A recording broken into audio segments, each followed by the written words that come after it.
না, এইটুকুই যথেষ্ট না। এটা মেট্রো রেল বা রেল বিভাগ দিয়েছে, তো তাদের ধন্যবাদ যে তারা একটা মানে ব্যবস্থা, কিন্তু এটা মূল দেখতে হবে স্বাস্থ্য বিভাগের। স্বাস্থ্য বিভাগ দেখবে হলো সামগ্রিক সব মিলিয়ে। যেমন ধরেন শুধু রেল তো না, শুধু মানে মেট্রো রেল না, বাস আছে, লঞ্চ আছে, এবং লোকজন কিভাবে আসছে, তাহলে সেগুলো এখনো জাতীয়ভাবে একটা পরিকল্পনা করতে হবে, এবং আমাদের যত জেলা আছে, উপজেলা, বিভাগ, তাদের মাধ্যমে এটা যত বাস্তবায়িত হয়। যেরকম ধরেন যখন লোকজন আসবে বিভিন্ন জায়গা থেকে, মাস্ক না পরে যেন বাসে না ওঠে, তাহলে ওই জেলা নিশ্চিত করতে পারে, এটা তো আর এখান থেকে করা যাবে না, কিংবা ওই উপজেলা। তাহলে এইভাবে আমাদের এটাকে পুরো সাজাতে হবে।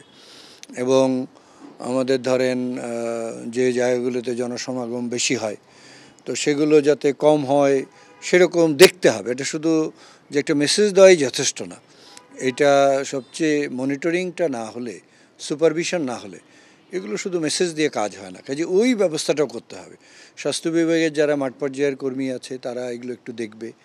আমাদের এটা ঢাকা বা সিটি কর্পোরেশনগুলোতে DNCC, south city corporation, Dhaka south city corporation বা চিটাগাং অন্যরা তাদের মাঠকর্মীদের মাধ্যমে দেখবে, তাহলে হবে। তাছাড়া এগুলো কথার কথা হয়, আমরা তো আগেও দেখেছি, বাস্তবে হয় না। না, সেটা তো ঠিক। আসলে বাড়ছে কোভিড বিশ্বেই। মে মাসের মানে এপ্রিল মাসের তুলনায় মে মাসে অনেক বেড়েছে, এবং আমাদের এশিয়ান দেশগুলোতেও এটা বাড়ছে, ভারতেও তাই আছে। তো আমাদের আসলে দুটো কাজ করতে হবে। একটা হলো যে এর উপরে সার্ভেলেন্সটা শুরু করে দিতে হবে আমাদের, কারণ আমরা কিন্তু সঠিকভাবে জানি না যে আমাদের দেশে আসলে কত লোক আক্রান্ত। তো সুতরাং এইটা বুঝতে হবে, এবং এটা সারা দেশ জুড়ে, ঢাকা থেকে শুরু করে অন্তত আমাদের বিভাগীয় শহরগুলোতে এই সার্ভেলেন্সটা চালু করতে হবে, যে আমাদের এই কোভিডে এবারে কত লোক আক্রান্ত হচ্ছে। এটা হলো 1 নম্বর। 2 নম্বর হলো এর উপর ভিত্তি করে আমাদের প্রতিরোধমূলক ব্যবস্থাগুলো নিতে হবে, যে কোথায় ঝুঁকি বেশি, কাদের মধ্যে ঝুঁকি বেশি, এবং যারা আক্রান্ত হচ্ছে তাদের আউটকামটা কী। তারা সুস্থ হয়ে যাচ্ছে, না তারা মারা যাচ্ছে, না তাদের কোনো জটিলতা হচ্ছে, এগুলো আকারে আমাদের প্রতিরোধটায় তখন আমরা সুনির্দিষ্ট মেসেজটা দিতে পারবো মানুষকে। কেননা আমাদের যদি এভিডেন্স না থাকে, আমরা শুধু কথার উপরে যদি বলি, তাহলে লোকজন সেটাতে সাড়া দেবে না। আর যদি আমরা সুনির্দিষ্টভাবে বলতে পারি যে বাংলাদেশে এতজন আক্রান্ত, এতজন মারা গিয়েছে, এই বয়সের লোকজনের ঝুঁকি বেশি, এই ধরনের লোকজনের ঝুঁকি বেশি, তখন মেসেজটা শক্তিশালী হবে এবং লোকজন তখন সাড়া দেবে। তো এখানে আমাদের যেটা প্রতিরোধমূলক কার্যক্রম, 2 ভাগে আমরা ভাগ করতে পারি। একটা হলো যে ভ্যাকসিন দিয়ে বা ওষুধপত্র খেয়ে এই ধরনের প্রতিরোধ একটা, আর এটা হলো নন ফার্মাসিউটিক্যাল। সেটার মধ্যে আমরা অভ্যস্ত হয়ে গেছি, সেটাতে মাস্ক পরা, হাত ধোয়া, এগুলো হলো নন ফার্মাসিউটিক্যাল। কোনো ওষুধ লাগে না, কোনো ভ্যাকসিন লাগে না, কিন্তু এটার কার্যকারিতা অনেক, এবং এটার আমাদের বিকল্পও নেই আপাতত।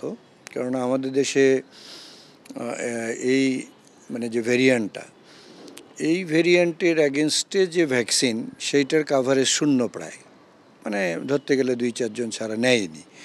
কাজেই আমরা অনেক ভ্যাকসিন খুব দ্রুত দিয়ে এটাকে প্রতিরোধ করতে পারবো, এটা সম্ভব না। তো সেক্ষেত্রে আমাদের এই প্রতিরোধের উপরেই জোর দিতে হবে, এবং আমাদের ঝুঁকিপূর্ণ মানুষ কারা, তাদের উদ্দেশ্যে আমাদের এই মেসেজগুলো তৈরি করতে হবে, এবং তারা যাতে এটা পালন করে সেই ধরনের আমাদের একটা সেন্সিটাইজেশন বা মানুষের মধ্যে এটা সম্বন্ধে সচেতনতা, এইটা তৈরি করতে হবে। তো আপাতত মাস্ক পরা এবং বাইরে থেকে সে ভালো করে সাবান পানি দিয়ে হাত ধোয়া, এইটা আমাদের নিজেদের উদ্যোগেই। অর্থাৎ আমরা কোভিড জানি কোনো সাধারণ রোগ না, এর একদিকে মৃত্যু হয় যেমন, অন্যদিকে নানা ধরনের দীর্ঘমেয়াদী জটিলতা হয়, কারো মানসিক, কারো লাংসে, কারো অন্যান্য অর্গানে। তো সুতরাং হালকাভাবে নেওয়ার কিছু নেই, আমাদের হয়তো তেমন বেশি নেই, কিন্তু আবার এটাও তো ঠিক, আমার প্রয়োজন নেই, আমি বাজারে গেলাম না, আমি যদি ঝুঁকিপূর্ণ মানুষ হই, আমি মাস্কটা পরে গেলাম, এসে হাত ধোলাম, এটা তো কঠিন কিছু না। আর আমাদের এয়ারপোর্ট এবং ল্যান্ড পোর্ট, যেহেতু ভারতে এই রোগটা বেশি হয়েছে, সুতরাং আমার ল্যান্ড পোর্টগুলোতে নজরদারি বাড়াতে হবে। এবং তার জন্য আমাদের স্বাস্থ্য বিভাগের প্রস্তুতি লাগবে। নজরদারি শুধু তো ধরেন আমরা তাপমাত্রা দেখলাম বা তার লক্ষণ কোনো কিছু আছে কিনা দেখলাম, এটি তো যথেষ্ট নয়। তাহলে এখানে নমুনা সংগ্রহ করতে হবে এবং সেই নমুনা কোভিডের জন্য পরীক্ষা করতে হবে। তাহলে সেই পরীক্ষার প্রস্তুতি যদি আমাদের যথেষ্ট না থাকে, সেই নমুনা সংগ্রহ, নমুনা তারপরে এখানে নিয়ে আসা, এগুলো যদি যথেষ্ট প্রস্তুতি না থাকে, তাহলে ওই মুখে মুখে নজরদারি করে লাভ হবে না। সেই জন্য এখন দ্রুত আমাদের যে হাসপাতালগুলো বা যে ল্যাবরেটরিগুলোর এই ক্যাপাসিটি আছে, এখানে একদিকে যেরকম পিসিআর করে আমাদের দেখতে হবে এটা পজিটিভ কিনা, আবার আমাদের ভেরিয়েন্টটা কি, এটার জন্য এটা আমাদের জেনোম সিকোয়েন্সিংও করতে হবে। এই জেনোম সিকোয়েন্সিংয়ের ক্যাপাসিটি আমাদের খুব নেই। তাহলে যেটুকুতে আছে এটা আমাদের আইডিসিআর করতে পারবে, আইসিডিডিআরবি করতে পারবে, আইদেশি নামে বেসরকারি একটা অর্গানাইজেশন আছে, তারা পারবে। National institute of laboratory medicine, ওদেরকে কিছু, ওদের যন্ত্রপাতি আছে, ওদের কিছু রিয়েজেন্ট, প্রাইমার বা অন্যান্য যা কিছু আছে এগুলো দিলে পারবে। তাহলে এই জায়গাগুলোতে সরকারের হাত দিতে হবে। পাশাপাশি একটা পরিকল্পনা তৈরি করতে হবে সরকারের, আপৎকালীন পরিকল্পনা। তো সেখানে যে যদি সামান্য হলে কি করব আমরা, মাঝারি হলে কি করব, এবং বড় আকারে যদি সংক্রমণ হয় তাহলে আমরা কি করব, এবং তার জন্য আমাদের কি কি প্রস্তুতি লাগবে সেগুলোর ব্যবস্থা করা, গাইডলাইন একটা তৈরি করা যে এটাকে আমরা কিভাবে মোকাবেলা করব।